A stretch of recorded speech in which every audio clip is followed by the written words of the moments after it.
എല്ലാ സഹോദരങ്ങൾക്കും നമ്മുടെ യൂട്യൂബ് ചാനലിലേക്ക് സ്വാഗതം. അപ്പോൾ എന്താണെന്ന് വെച്ചാൽ ഞാൻ ഇങ്ങനെ ഇൻസ്റ്റാഗ്രാമിൽ നോക്കി വന്നപ്പോൾ കണ്ട ഒരു സംഭവം എന്ന് വെച്ചാൽ നമ്മുടെ വഞ്ചിതയില്ലേ, വഞ്ചിത നായരുടെ ചേച്ചിയാണെങ്കിൽ ശരിക്കും പറയുകയാണെങ്കിൽ കൊച്ചിന് എന്ത് പറ്റിയെന്ന് എനിക്ക് മനസ്സിലാവുന്നില്ല കേട്ടോ. കൊച്ചിന് എന്തൊക്കെയോ തകരാറുകളുണ്ട്. കൊച്ചു ദേ ഇപ്പൊ ഏത് നേരവും അവ്യക്തമായിട്ടുള്ള രീതിയിലാണ് ഓരോന്ന് കാട്ടിക്കൂട്ടുന്നത്. ശരിക്കും ഒരു കിളി പോയതാണോ എന്നൊരു സംശയം. പണ്ടുള്ള ആളുകളൊക്കെ പറയുന്ന ഒരു വാക്കുണ്ട്, എന്തോ നട്ടും ബോൾട്ടും ഒക്കെ ലൂസായി എന്ന് പറയുന്നില്ലേ, അതുപോലെ ഒരു ഉന്മാദമായിട്ടുള്ള ഒരു അവസ്ഥ. കൊച്ചെന്തൊക്കെയോ കാട്ടിക്കൂട്ടുന്നു, എന്തൊക്കെയോ ചെയ്യുന്നു. അപ്പോൾ എന്തായാലും എനിക്ക് പറയാനുള്ളതെന്ന് പറഞ്ഞാൽ 2026 മാർച്ച് കഴിയാറായിട്ടുണ്ട്. അപ്പോൾ വെച്ചാൽ ഈ ഒരു കൊച്ചിന്റെ വീട്ടുകാരെങ്കിലും ഈ ഒരു കൊച്ചിന്റെ ഈ ഒരു പ്രശ്നം കാണുന്നുണ്ടെങ്കിൽ മനസ്സിലാക്കേണ്ട ഒരു കാര്യം എന്ന് വെച്ചാൽ കൊച്ചിന് എന്തൊക്കെയോ തകരാറുണ്ട്. കൊച്ചിന്റെ ഭർത്താവ് ഇത് കാണുന്നുണ്ടെങ്കിൽ സമയത്ത് നിങ്ങൾ ആ ഒരു കൊച്ചിനെ ആശുപത്രി കൊണ്ടുപോവുക. ഇപ്പൊ തന്നെ കൊച്ച് ചെറുതായിട്ട് വയലന്റ് ആയി തുടങ്ങിയിട്ടുണ്ട്. മാത്രമല്ല ഈ ഒരു കൊച്ച് കാണിക്കുന്ന ഒരു ഏറ്റവും പറയത്തക്ക ഒരു കാര്യം എന്ന് പറഞ്ഞാൽ കൊച്ചിനെ കാരണം ഇപ്പോ വീട്ടിനുള്ളിൽ ഒരു തരത്തിലുള്ള വെജിറ്റബിൾസും കൊണ്ടുവയ്ക്കാൻ പറ്റുന്നില്ല എന്നാണ് കൊച്ചിന്റെ വീട്ടിൽ നിന്നും അയൽപ്പക്കക്കാരൊക്കെ അറിഞ്ഞ് സോഷ്യൽ മീഡിയയിൽ പറഞ്ഞ ഒരു സംഭവം എന്ന് വെച്ചാൽ, കാരണം എവിടെ വെജിറ്റബിൾസ് കൊണ്ടുവച്ചാലും കൊച്ചു പാഞ്ഞു വരും എടുത്തുകൊണ്ട് പോകാനായിട്ട്. വെജിറ്റബിൾസ് കാണുമ്പോൾ കൊച്ചിന് ഭ്രാന്താണ്. എന്തുകൊണ്ടാണ് ഇങ്ങനെ സംഭവിക്കുന്നത് എന്ന് നമുക്കറിയില്ല. എന്തായാലും ആ ഒരു വിഷയത്തെ കുറിച്ചിട്ട് കൊച്ചിന്റെ ഹസ്ബൻഡിനോട് ചോദിക്കാം എന്ന് വെച്ച് കഴിഞ്ഞാൽ അയാൾ അതിനപ്പുറമാണ്. അയാൾക്കും ഏതാണ്ട് കിളിപോയ അവസ്ഥയിലാണുള്ളത്. അപ്പൊ അതുകൊണ്ട് തന്നെ കൊച്ചിനെ പറ്റിയിട്ട് കൊച്ചിന്റെ ഹസ്ബൻഡിനോട് ചോദിച്ചിട്ടും വലിയ കാര്യമൊന്നുമില്ല.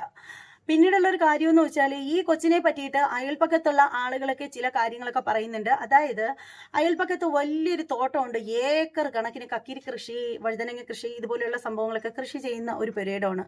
പക്ഷേ എല്ലാ ദിവസവും കട്ടുകൊണ്ട് പോകും എന്നാണ് പറയുന്നത്. ആര് കട്ടുകൊണ്ട് പോകും എന്ന് വെച്ചാൽ എനിക്കറിയില്ല. പക്ഷെ എപ്പോൾ നോക്കിയാലും ഈ കൊച്ചിന്റെ കയ്യിൽ ഇങ്ങനെ കാണാമെന്ന് പറയുന്നുണ്ട്. അപ്പോൾ എന്തായാലും ഈ കൊച്ചിന് എന്താണ് സംഭവിച്ചതെന്ന് എനിക്കറിയില്ല. നാട്ടുകാരും വളരെയധികം വിഷമത്തിലാണ്. ഈ കൊച്ച് എന്താണ് ഇങ്ങനെ കാണിക്കുന്നത്? നല്ലൊരു കൊച്ചായിരുന്നു.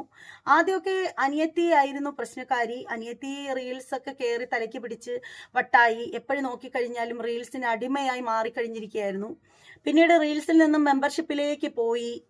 ആ സമയത്തൊക്കെ ഈ ഒരു ചേട്ടത്തിക്കാരി കൊച്ചാണെങ്കിൽ വളരെ മാന്യതയോടുകൂടി വളരെയധികം നല്ല ചിരിച്ച മുഖത്തോടു കൂടി നിൽക്കുന്ന ഒരു കൊച്ചായിരുന്നു. അനിയത്തിക്ക് ഇങ്ങനെ മെമ്പർഷിപ്പിൽ നിന്നും കണക്കിലധികം പണം വരാൻ തുടങ്ങിയപ്പോഴത്തേക്ക് ചേട്ടത്തിക്ക് എന്തൊക്കെയോ മാറ്റങ്ങൾ സംഭവിച്ചു എന്നാണ് പറയുന്നത്. പിന്നീട് ഈ കൊച്ചിന് ഒരു കെട്ടിയോനുണ്ട്. കെട്ടിയോനൊക്കെ കാണാൻ നല്ല ഗ്ലാമറൊക്കെയാണ്, നല്ല ഒന്നാന്തരം മുടിഞ്ഞ ഗ്ലാമറുള്ള ആളുകളാണെങ്കിൽ പോലും പുള്ളിക്കാരന് ഭയങ്കരമായ വിയർപ്പിന്റെ അസുഖമുണ്ട് എന്നൊക്കെയാണ് നാട്ടുകാരിൽ നിന്നും അറിയാൻ സാധിച്ചത്. അതായത് പുള്ളിക്ക് ഒരു ജോലിയും ചെയ്യാൻ വയ്യെന്നേ.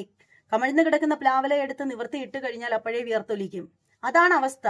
മനുഷ്യന്റെ കാര്യമാണ്. രോഗാവസ്ഥ എന്ന് പറഞ്ഞാൽ ആരെയും നമുക്ക് ഒന്നും പറയാൻ പറ്റില്ല. കാരണം രോഗം നമ്മളുടെ കൂടെ എപ്പോഴും ഉണ്ട്. അത് മൂർച്ഛിച്ച് പുറത്തേക്ക് വന്നു കഴിയുമ്പോഴായിരിക്കും പലപ്പോഴും നമ്മൾ അതേക്കുറിച്ചിട്ട് അറിയുന്നത് തന്നെ. അപ്പോൾ എന്തായാലും ഈ ഒരു പുള്ളിക്കാരന് എന്തൊക്കെയോ പ്രശ്നങ്ങളുണ്ട് എന്നാണ് പറയുന്നത്. അപ്പോൾ മെയിനായിട്ടുള്ളത് വിയർപ്പിന്റെ അസുഖമാണ്. ഒരു പ്ലാവല തിരിച്ചിടാൻ പോലും പറ്റത്തില്ല. അപ്പോൾ അതിൻ്റെയൊക്കെ ആ ഒരു വേദനയൊക്കെ മാറ്റുന്നതാണ് ഈ ഒരു പെങ്കൊച്ച് പോയിട്ട് കക്കിരിത്തോട്ടത്തിൽ പോയി ഓരോന്നും മോഷ്ടിച്ചുകൊണ്ട് വരിക, അത് കഴിച്ച് കാലം കഴിക്കുക എന്നുള്ളതാണ്.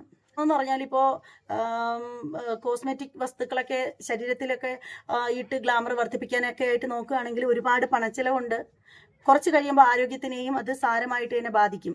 അപ്പോൾ ഈ ഒരു വിയർപ്പ് രോഗിയായ ഹസ്ബൻഡിന്റെ കാര്യങ്ങളും കൂടി ഈ ഒരു പുള്ളിക്കാരത്തി നോക്കേണ്ട ഒരു അവസ്ഥയിലേക്ക് വന്നിരിക്കുകയാണ്.